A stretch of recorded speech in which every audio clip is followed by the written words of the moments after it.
Hello friends, how are you? I hope you all are doing great. So let's continue consolidated financial statement. So last class में हमने क्या cover किया था? Last class में हमने start किया था Indian AS 110 consolidated financial statement. अब उसी को हम कंटिन्यू करेंगे और लास्ट क्लास में हमने एक एग्जांपल भी देखा था कि उसमें गुडविल कैसे कैलकुलेट करनी है, फेयर वैल्यू पर भी कैलकुलेट की थी और नेट असेट्स प्रोपोर्शनेट बेसिस पर भी। ओके, तो अब क्या करेंगे, एक क्वेश्चन लेते हैं, पूरा फुल फ्लेज क्वेश्चन लेते हैं, उसके थ्रू हम समझेंगे कंसेप्ट को, कंसोलिडेटेड फाइनेंशियल स्टेटमेंट कैसे प्रिपेयर करेंगे। ओके, उसके लिए कुछ हमें नोट्स भी बनाने की जरूरत है यहाँ पर। तो यहाँ पर क्या लिखा, देखो पहले हम क्वेश्चन पढ़ते हैं।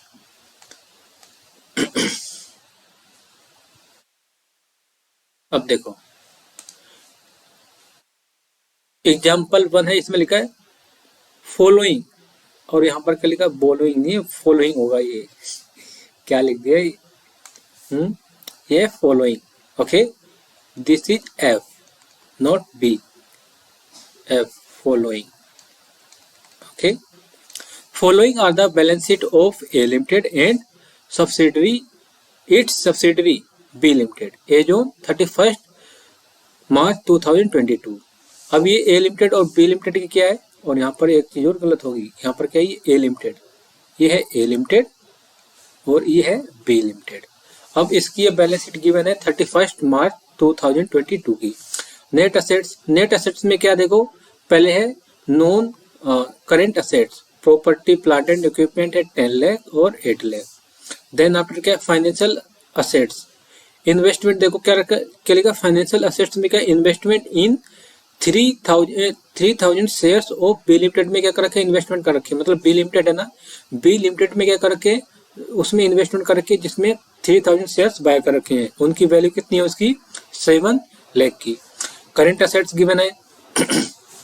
अब लायबिलिटी साइड देखो क्या लिखा है, इक्विटी एंड लायबिलिटी। अब उसमें इक्विटी में शेयर्स कैपिटल गिवन है 10 lakh 5 lakh.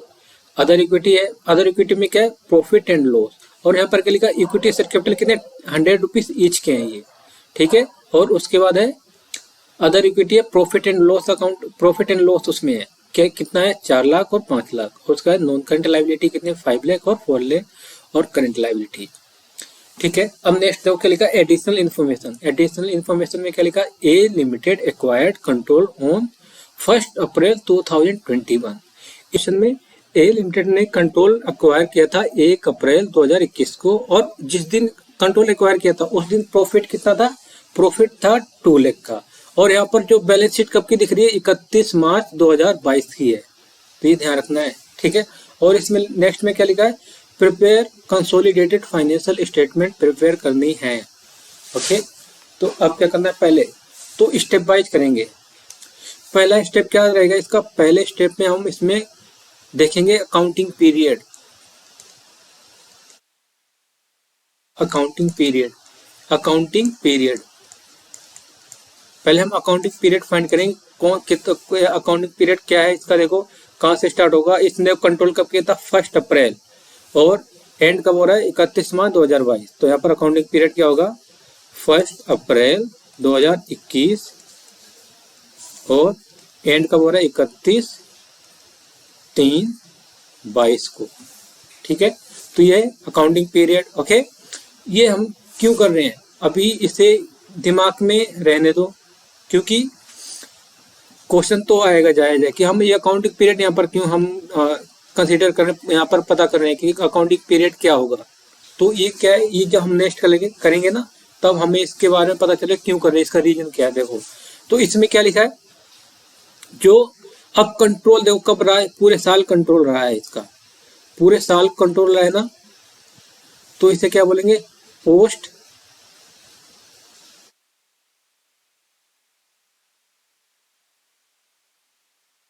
Acquisition period, post acquisition period, इसे क्या कहेंगे, पोस्ट एक्विजिशन पीरियड। मतलब जिस दिन से कंट्रोल हाथ में आया उसके बाद से जितना भी पीरियड है उससे क्या बोलेंगे, उसके बाद का जो पीरियड है उसे बोलेंगे पोस्ट एक्विजिशन पीरियड। मतलब इसने 1 अप्रैल को ही क्या कर रही है, 1 अप्रैल को ही टेक ओवर कर लिया, कंट्रोल अपने हाथ में ले लिया है, किसने, ए लिमिटेड ने। जब ए लिमिटेड ने कब ले लिया है, 1 अप्रैल को ले लिया, तो पूरे साल जो पीरियड है उसे क्या बोलेंगे, पोस्ट एक्विजिशन पीरियड कहेंगे।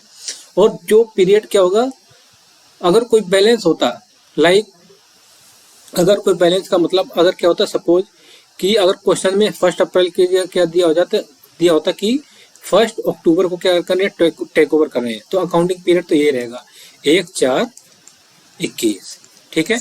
और उसकी जो लास्ट क्या होगी 31/3/22, ठीक है। लेकिन जो इसमें कंट्रोल टेक ओवर किया वो कब किया है, वो टेक ओवर किया है एज ऑन 1 अक्टूबर 2021, मतलब मिडल में किया है। तो इसका मतलब क्या होगा, देखो इसका मतलब जो जिस दिन टेक ओवर किया उस दिन के बाद का जो भी पीरियड होगा उसे बोलेंगे post acquisition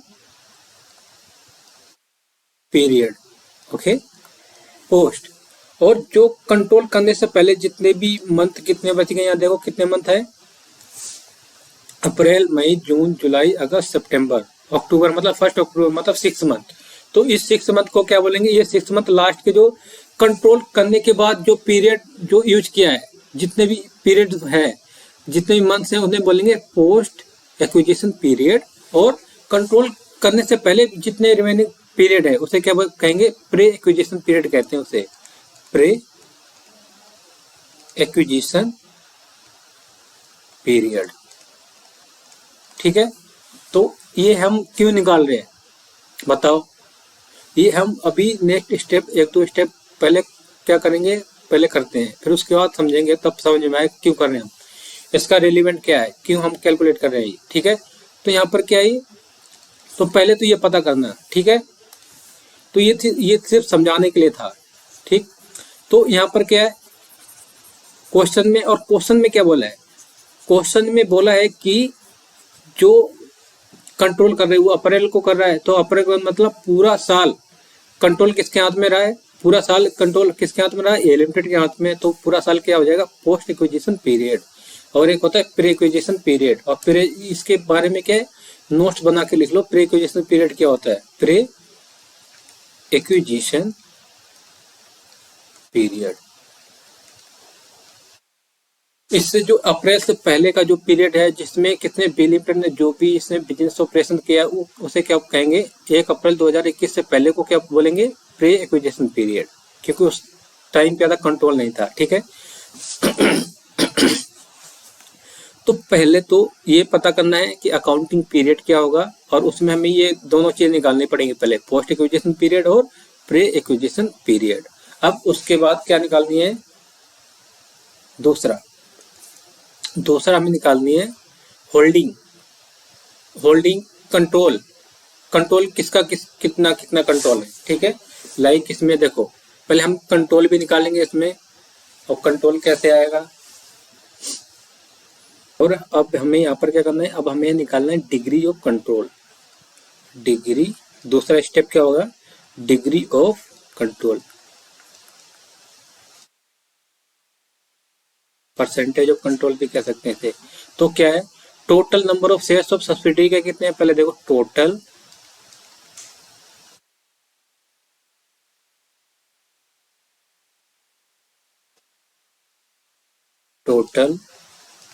number of shares of subsidiary,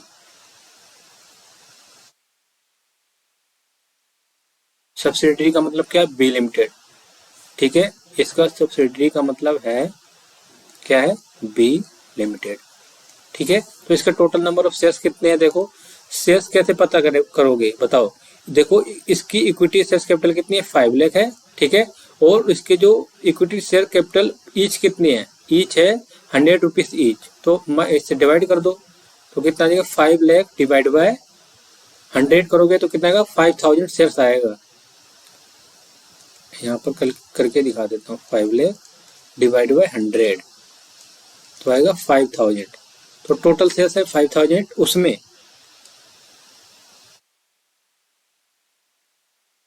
इसी में क्या, number of shares held by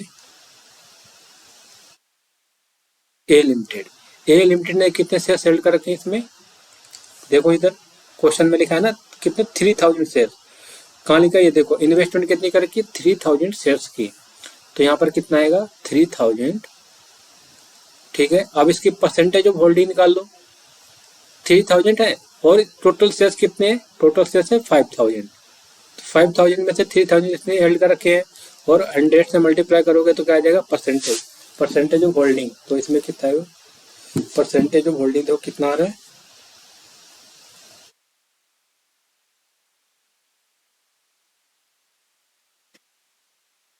3000 divide by 5000 into में 100, यार है 60%, 60%, ओके। और इसके बाद इनकी होल्डिंग कितनी है, इनकी होल्डिंग है 60%, तो बाकी बैलेंस कितना बच जाएगा 60%, वो किसकी हो जाएगी NCI, number of shares held by NCI, NCI कितना हो जाएगा देखो 2000 शेयर्स है और इसका मतलब क्या हो जाएगा, इसका मतलब है 40% इसकी शेयर्स होल्डिंग होगी, ओके। तो ये था इसमें। तो फर्स्ट स्टेप क्या है, अकाउंटिंग पीरियड पता लगाना, उसके बाद है degree of control, percentage of holding कितनी है, ठीक है, परसेंटेज ऑफ होल्डिंग कितनी है वो पता लगाना। तो हमने ये पता लगा लिया कि इसमें जो पेरेंट कंपनी है, पेरेंट कौन है ए लिमिटेड है, उसकी शेयर होल्डिंग है 60% और एनसीआई की कितना है, एनसीआई का नॉन कंट्रोलिंग इंटरेस्ट है 40%, ठीक है। अब थर्ड स्टेप पर मूव करते हैं। थर्ड स्टेप में क्या करोगे बताओ जल्दी से, 2, तो थर्ड अब थर्ड स्टेप में हमें क्या करना है, हमें अदर इक्विटी, अदर इक्विटी इसकी क्या करनी है, थर्ड में पता लगाना अदर इक्विटी, अदर इक्विटी, ठीक है। अदर इक्विटी में कैसे पता लगाओगे कितनी है, देखो अदर इक्विटी में क्या करोगे, देखो यहाँ पर एक तो 1/4/2021 को कितनी थी अदर इक्विटी और 31/3/22 को कितनी अदर इक्विटी है, ठीक है। तो 1/4 को देखो क्वेश्चन में जो एडिशनल इंफॉर्मेशन है उसमें क्या लिखा है, profit and loss account, profit and loss account of B limited stood at 2 lakh, जो कब क्या है एज एट 1 अप्रैल, तो एज एट 1 अप्रैल को उसका प्रॉफिट एंड लॉस का मतलब वो भी अदर इक्विटी में आता है। अदर इक्विटी का मतलब क्या है, अदर इक्विटी में आता है रिजर्व एंड सरप्लस, उसमें प्रॉफिट भी इंक्लूड होता है ना, जो भी रिजर्व कोई भी है, capital reserve any kind of reserve, वो किस में आता है अदर इक्विटी में आता है। तो इसमें क्या है 1 अप्रैल को कितनी है अदर इक्विटी में profit and loss account, profit and loss कितना है 2 लाख, और 31 मार्च 2022 में कितना शो हो रहा है देखो अदर इक्विटी में 5 लाख, ठीक है 5 लाख। तो अब क्या करोगे, इधर आएगा 5 लाख, तो हमें ये पता लग जाएगा ड्यूरिंग द ईयर इन्होंने प्रॉफिट कितना अर्न किया है, ड्यूरिंग द ईयर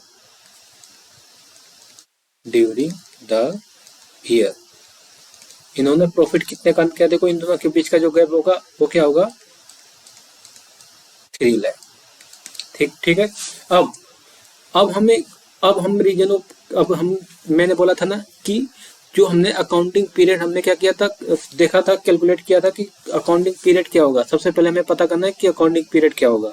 तो अकाउंटिंग पीरियड किस लिए हम पता करते हैं, अब हम समझेंगे यहाँ पर क्यों करते हैं। देखो अकाउंटिंग पीरियड क्यों हम निकालते हैं, पहले इसका मतलब क्या है, रीजन क्या है अकाउंटिंग पीरियड निकालने का। अकाउंटिंग पीरियड निकालते हैं इसलिए, अगर क्वेश्चन में क्या ना दिया होता है, अगर क्वेश्चन में क्या दिया होता है कि अप्रैल की जगह दिया होता है कि 1 अक्टूबर को क्या करना है, ये कंट्रोल इसके हाथ में आ गया, क्या करते जस्ट समझाने के लिए क्या बोलो कि अगर अप्रैल की जगह 1 अक्टूबर 2021 को क्या है कंट्रोल इनके हाथ में आया, ठीक है। ये सिर्फ अंडरस्टैंडिंग के लिए, कितना ए लिमिटेड नहीं, ए लिमिटेड कहाँ से आ गया, रुको अभी यहाँ पर क्या हुआ 1/4/21, ठीक है। ये अकाउंटिंग पीरियड है 31/3/22, और अगर क्वेश्चन में गिवन होता अप्रैल के लिए कि कंट्रोल कब आया है, कंट्रोल आया है 1 अक्टूबर 21 को, तो अब क्या होता है, तो जो ये ना यहाँ पर कितना 2 लाख है, प्रॉफिट इधर कितना है 5 लाख, ठीक है। ड्यूरिंग द ईयर अर्न कितना किया, प्रॉफिट कितना अर्न किया 3 लाख का, ठीक है। तो अब हमें ये पता लगाना होता है कि जो पोस्ट एक्विजिशन पीरियड है कितना है और प्री एक्विजिशन पीरियड कितना है। तो यहाँ पर देखो अक्टूबर का मतलब क्या हो जाएगा, यहाँ पर आधा, हाफ हाफ, मतलब पोस्ट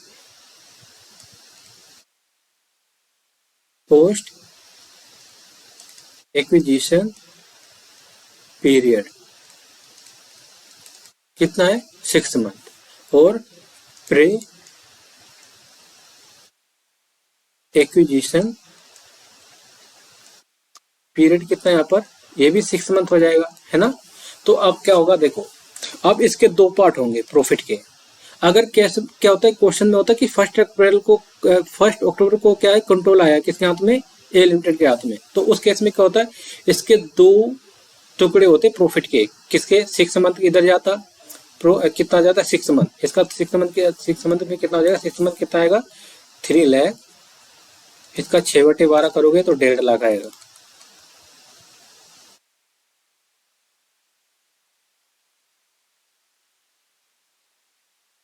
और इधर कितना आएगा 3 लाख, ये भी सेम उतने आएगा, फिर 6/12 कितना आएगा 1.5 लाख, ठीक है।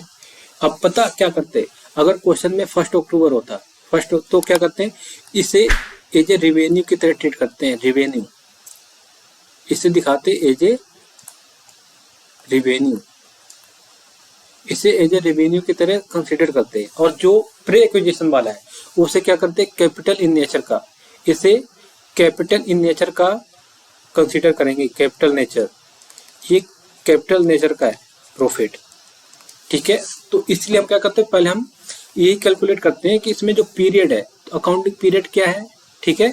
तो अकाउंटिंग पीरियड पता चल गया ना, क्यों हम यहाँ पर अकाउंटिंग पीरियड पहले हम पता करते हैं क्या होगा, क्योंकि हमें उसमें pre acquisition profit pre acquisition का पीरियड पता करना है और पोस्ट एक्विजिशन पीरियड पता करना है, और उसी के बेसिस पे हम क्या करते हैं, प्रॉफिट जो होता है उसी को हम क्या करते हैं, अगर प्री एक्विजिशन से पहले का जो प्रॉफिट है उसे हम कैपिटल नेचर का ट्रीट करते हैं, उसे कंसिडर करते हैं, और जो पोस्ट एक्विजिशन है उसे क्या करते हैं, रेवेन्यू इन नेचर का, ठीक है। तो अब बताओ ये क्या है, ड्यूरिंग द ईयर अर्न किया है, ठीक है, यहाँ पर ये इसमें आते हैं ऊपर, ठीक है। और इसमें कंट्रोल कब आया था, स्टार्टिंग में ही आ गया था, कंट्रोल कब आया था, कंट्रोल बिगिनिंग में ही आ गया था। तो टोटल प्रॉफिट क्या हो जाएगा, पोस्ट एक्विजिशन प्रॉफिट होगा यहाँ पर, ओके।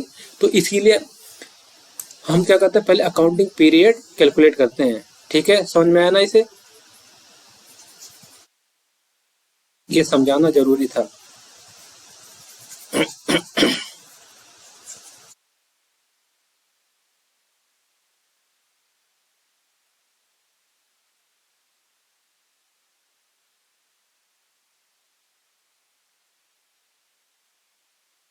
अब देखो, अब हमें पता चल गया ना, अदर इक्विटी मतलब जो ड्यूरिंग द ईयर हमने प्रॉफिट कितना है यहाँ पर 3 लाख, है ना। तो अभी से हम ये किस नेचर का, ये रिवेन्यू इन नेचर का है, ठीक है। क्योंकि हमने स्टार्टिंग जो ए लिमिटेड है पेरेंट कंपनी, उसके ईयर के बिगनिंग में कंट्रोल हाथ में आ गया था, तो पूरा साल क्या हो जाएगा, पोस्ट एक्विजिशन पीरियड हो जाएगा। जो प्रॉफिट है वो क्या है, revenue in nature, revenue in nature का है, ठीक है। तो एक तो ये हो गया। अब स्टेप 4 में देखो क्या है, अब देखिए, अब हम क्या करेंगे, अब हम यहाँ पर 4th स्टेप है ना, 4 में हम करेंगे टेबुलर फॉर्म में रिप्रेजेंट करेंगे किसे, जो हमने यहाँ पर अदर इक्विटी है ना, उसे हम यहाँ टेबुलर फॉर्म में रिप्रेजेंट करेंगे, टेबुलर रिप्रेजेंटेशन।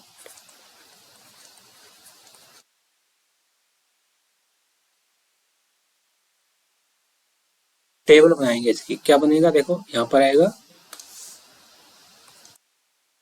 डिटेल्ड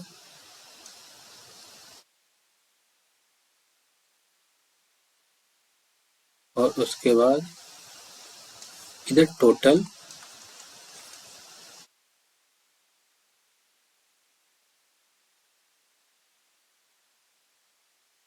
और इधर पेरेंट, और उसके बाद किसका आएगा, NCI non controlling interest, okay, तो इसमें क्या करेंगे, पहले देखो, सबसे पहले ये भी आएगा, तो पहले क्या आएगा यहाँ पर, जो अदर इक्विटी में क्या है, देखो क्या लिखा है यहाँ पर, अदर इक्विटी में जो प्रॉफिट एंड लॉस है ना, कब का है, profit and loss of B limited stood कितना, 2 लाख एज ऑन 1 अप्रैल 2021। तो उसे क्या करेंगे, अदर इक्विटी बोल दो, या P and L as on acquisition date, acquisition date, जिसने एक्विजिशन किया था, it mean profit and loss as on 1 April, ऐसा भी लिख सकते हो, profit and loss as on 1 April 2021 कितना था, 2 लाख था, है ना। और उसमें कंट्रोल पेरेंट का कंट्रोल कितना हमने कैलकुलेट किया था, 60%, तो एनसीआई का कितना था, 40% हो जाएगा।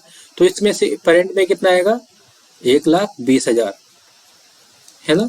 अब उसके बाद जो रिमेनिंग कितना बच जाएगा, 40% इसका करो, 2 लाख का 80,000। ओके, तो ये आ गया। तो इसे क्या बोल सकते हैं, अब हम इसे बोलेंगे other equity, other equity as on 1/4/21 कितना है, टोटल कर लो, इसका 2 लाख ही आएगा, इधर कितना आएगा, 1,20,000 आएगा। ठीक है, ये टोटल है, जस्ट ऊपर ही वाला, ऊपर की कॉपी है, जस्ट टोटल कर लिया ऊपर वाले, तो ये आ गया। और इसमें ऐड करोगे, क्या ऐड नहीं करेंगे। अब इसमें क्या है, यहाँ पर है प्रॉफिट, हमने, अब देखो, जब हमने कंट्रोल स्टार्टिंग से किया तो पूरा होल पीरियड क्या हो जाएगा, पोस्ट एक्विजिशन पीरियड। तो पोस्ट एक्विजिशन पीरियड जो रिवेन्यू है ना, जो प्रॉफिट है, यहाँ पर क्या आएगा, revenue, revenue during the year, जो हमने रिवेन्यू अर्न की है, कितनी है, टोटल कितनी रिवेन्यू थी, 3 लाख, है ना।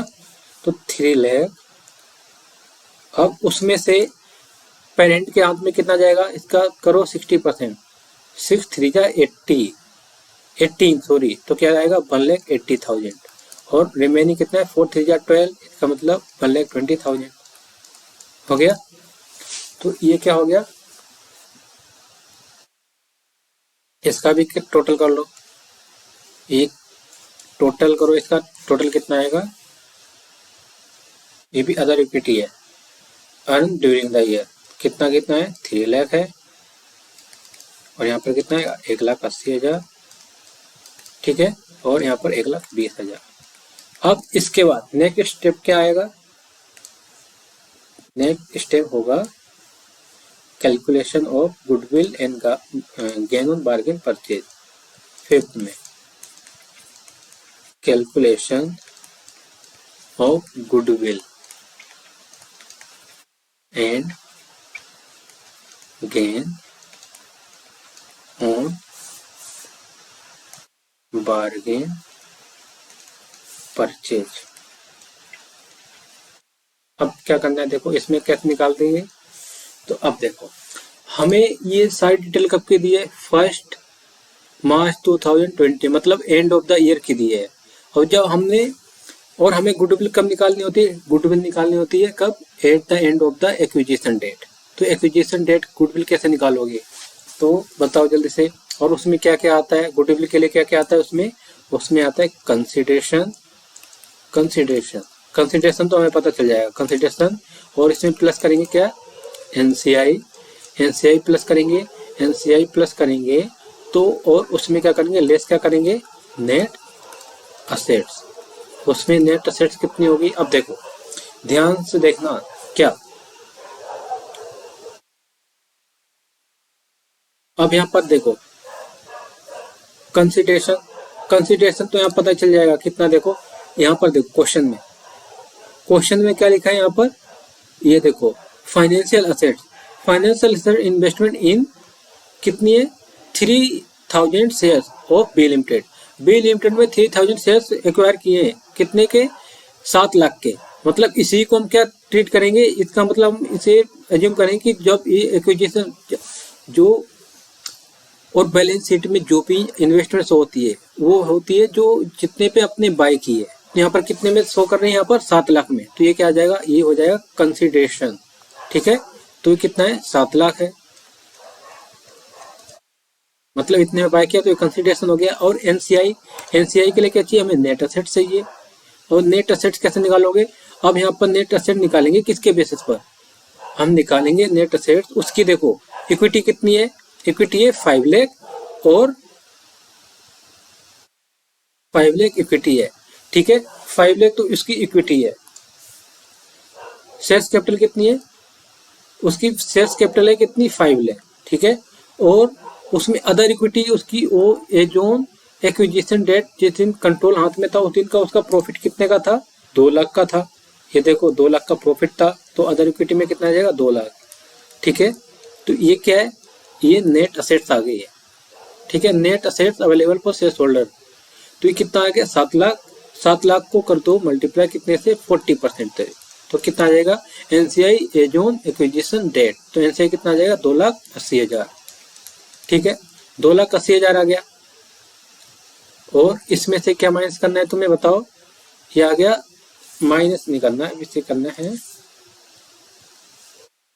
इसे जब प्लस करोगे तो कितना आएगा, टोटल आएगा, बताओ, 9,80,000, 9,80,000। ठीक है, अब इसकी नेट असेट्स कितनी है, तो नेट असेट तो वही है जो ऊपर थी, कितनी, 5 लाख।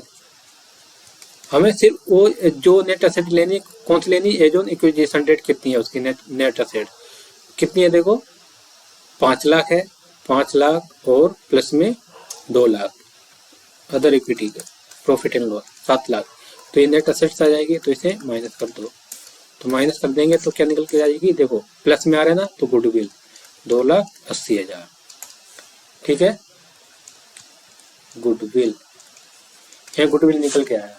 अब इसके बाद हमें निकालना है NCI, non controlling interest,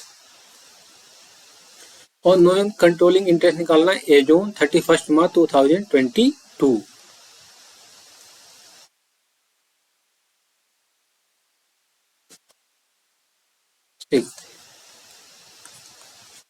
calculation of NCI as on 31 March 2022। End में अगर हम बिगनिंग में देखेंगे ना, तो बिगनिंग में तो बहुत ही इजी है, जो नेट असेट थी ना वो अभी तो निकाले था ना, अगर बिगनिंग वाली तो कितनी थी, 2,80,000, हमें एंड की निकालनी है।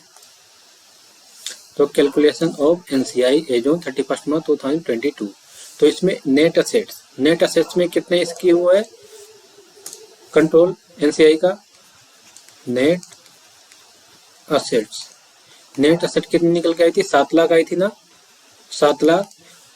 कैसे 7 लाख आई है, शेयर्स कैपिटल, उसमें अदर इक्विटी जो एज ऑन एक्विजिशन डेट है उसे प्लस कर दो। ठीक है, और इसमें क्या आ जाएगा, इसमें 40% कितना होगा, ये 2,80,000। और ड्यूरिंग द ईयर इन्होंने प्रॉफिट भी, रेवेन्यू भी है कुछ, है ना, रेवेन्यू देखो कितना अर्न किया था, ये देखो एनसीआई का देखेंगे, ये देखो कितना है, 1,20,000 प्रॉफिट ड्यूरिंग द ईयर, कितना है, 1,20,000। तो यहाँ पर एनसीआई कितना आ जाएगा, 4 लाख, 4 लाख आ जाएगा एनसीआई, नॉन कंट्रोलिंग इंटरेस्ट। अब इसके बाद हमें क्या करना है, अब हमें बनानी बैलेंस शीट। ओके, तो ये हमें पहले तो ये सारी चीजें हमें बनानी पड़ेगी, पहले हमें अकाउंटिंग पीरियड फाइंड आउट करना पड़ेगा, फिर उसके बाद degree of control, then after क्या आएगा, फिर अदर इक्विटी की बात आएगी। अदर इक्विटी अभी तो बहुत सारे क्वेश्चन कराएंगे, सारे डाउट क्लियर हो जाएंगे जब क्वेश्चन कवर होंगे। ओके, फिर उसके बाद क्या है, अदर इक्विटी, फिर अदर इक्विटी को टेबुलर फॉर्म में रिप्रेजेंट कर दो, क्योंकि इसका काम है, अभी देखो आया ना काम इसका, यहाँ से हमने तुरंत ही पिक कर लिया किसका, और रेवेन्यू जो ड्यूरिंग द ईयर प्रॉफिट कितना किया हुआ आ गया। ओके, अब इसके बाद क्या है, कैलकुलेशन ऑफ गुडविल हमने भी निकाल दिया है ना, गुडविल और उसके बाद निकाला है क्या, NCI, as on acquisition date. Okay, तो अब हम क्या करेंगे, अब हम बनाएंगे बैलेंस शीट।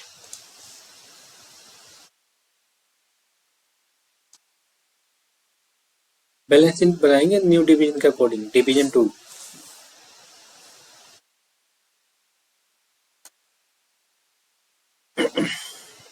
अब बनेगी balance sheet. Consolidated financial statement, इसे वो क्या बोलते हैं, कंसोलिडेटेड फाइनेंशियल स्टेटमेंट। लिख लो, consolidated financial statement, consolidated financial statement. तो अब कंसोलिडेटेड फाइनेंशियल स्टेटमेंट में क्या आएगा, देखो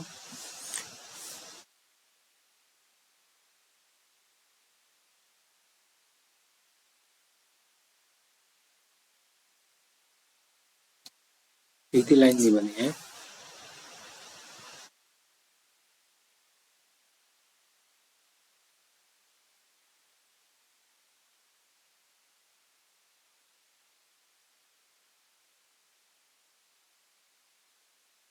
तो कंसोलिडेटेड फाइनेंशियल स्टेटमेंट में पहले क्या आता है, पहले आती है असेट्स, और असेट्स में क्या आता है, पहले non current assets, non current assets, और उसमें क्या है, property plant and equipment. Property plant and equipment देखो क्या क्या है इसमें, ऊपर देखो पीपी, दोनों दोनों की 10 लाख है, एक की 8 लाख है, 10 लाख और 8 लाख, तो कितना आ जाएगा,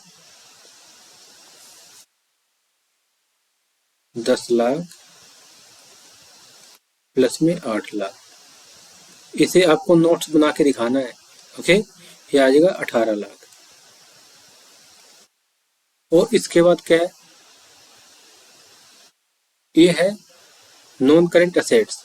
ठीक है, अब इसके बाद क्या आएगा, इसमें गुडविल भी आई थी निकल के, तो गुडविल कितनी थी देखो, 2,80,000, तो ये 2,80,000 क्या आएगी, नॉन टेंजिबल असेट्स, नॉन नहीं टेंजिबल असेट्स। टेंजिबल असेट्स कितनी है देखो, टेंजिबल असेट्स कितनी आई है, 2,80,000। और इसके बाद क्या क्या इसमें आ सकता है, करेंट असेट्स कितनी है देखो, 5 लाख, इधर है 16 लाख।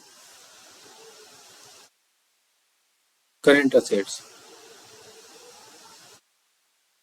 करेंट असेट्स 5 लाख और 11 lakh,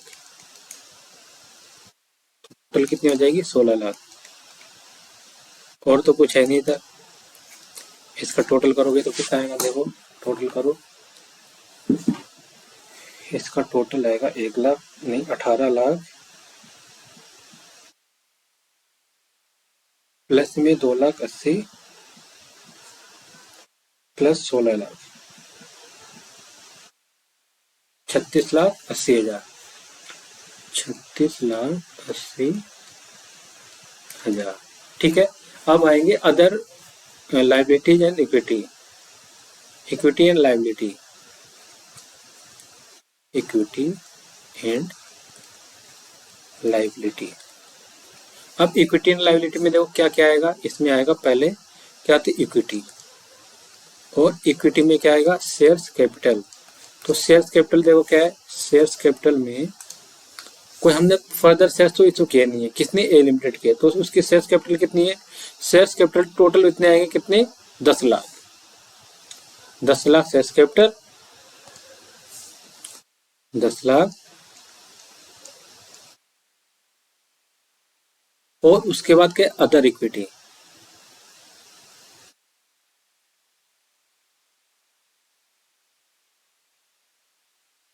other equity, other equity.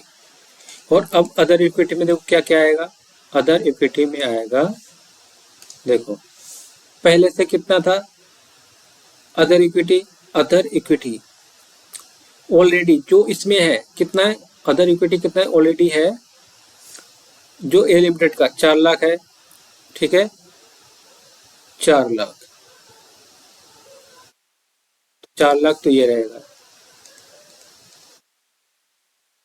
ठीक है। और प्लस में इसमें 4 लाख में क्या प्लस हो गया बताओ जल्दी से।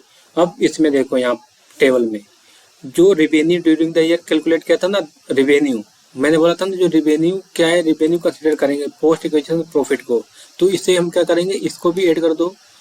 ठीक है, कितना है प्रॉफिट, कितना ये हुआ था जो पेरेंट कंपनी में था, shares in B limited, profit shares in B limited में शेयर का प्रॉफिट कितना, 1,80,000 का वो आएगा यहाँ पर। ठीक है, तो ये कितना आएगा, टोटल हो जाएगा 5,80,000। अब यहाँ पर नॉन कंट्रोलिंग इंटरेस्ट भी दिखाएंगे, इसे अलग से दिखाएंगे। नॉन कंट्रोलिंग इंटरेस्ट कितना आया था, कैलकुलेट किया था हमने 4 लाख, तो नॉन कंट्रोलिंग इंटरेस्ट आएगा, इसे हम दूसरे पेन से लिख देते हैं एनसीआई को। एनसीआई बी आएगा, ये ध्यान रखना है। एनसीआई कितना है, एनसीआई है 4 लाख जो हमने कैलकुलेट किया था ऊपर वर्किंग नोट 6 में। ठीक है, अब इसके बाद क्या है, एनसीआई के बाद और बाकी देखो यहाँ पर क्या क्या बच गया। एनसीआई के बाद नॉन करेंट लायबिलिटी है 5 लाख और 4 लाख, 5 और 4 लाख। नॉन करेंट लायबिलिटी कितनी है, 5 लाख है और प्लस कर दो 4 लाख, कितना आएगा 9 लाख। ठीक है, अब उसके बाद क्या है, करेंट लायबिलिटी। अब करेंट लायबिलिटी में देखो क्या आएगा, कितना अमाउंट है, 3 लाख है और 5 लाख है, 3 लाख और 5 लाख, 3 लाख प्लस में 5 लाख, कितना आ जाएगा ये 8 लाख। अब इस साइड का अगर टोटल बराबर आ गया ना, तो इसका मतलब हमने बिल्कुल सही किया है। तो करो जल्दी से, 10 लाख प्लस में 5,80,000 प्लस में 4 लाख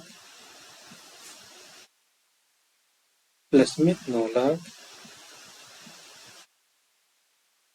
प्लस में 8 लाख, आ गया ना 36,80,000।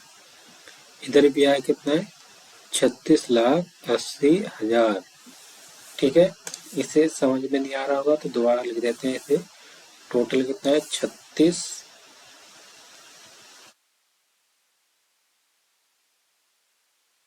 36,80,000। ठीक है, तो ये था क्वेश्चन। तो देखो इसमें क्या है, मेन चीज है यहाँ पर इक्विटी शेयर्स, जो शेयर्स कैपिटल है, जो शेयर्स कैपिटल किसकी है, पेरेंट कंपनी की, वही सेम रहेगी। ठीक है, और अदर इक्विटी में, अदर इक्विटी में क्या आएगा, जो अदर इक्विटी ऑलरेडी है किसकी, पेरेंट कंपनी की, और प्लस जो रिवेन्यू प्रॉफिट है, रिवेन्यू जो रिवेन्यू है, रिवेन्यू कहाँ पर लेते हैं, उसे लेते हैं अदर इक्विटी में, तो उसमें ऐड कर देंगे तो 5,80,000 आ गया। ठीक है, उसके बाद एनसीआई, मेन चीज है, आप एनसीआई जब कंसोलिडेटेड फाइनेंशियल स्टेटमेंट बनाओगे तो उसको उसमें एनसीआई को अलग से शो करोगे। ठीक है, अब उसके बाद नॉन करंट लायबिलिटी और एक करंट लायबिलिटी। तो ये था क्वेश्चन, क्वेश्चन तो अच्छा था ये।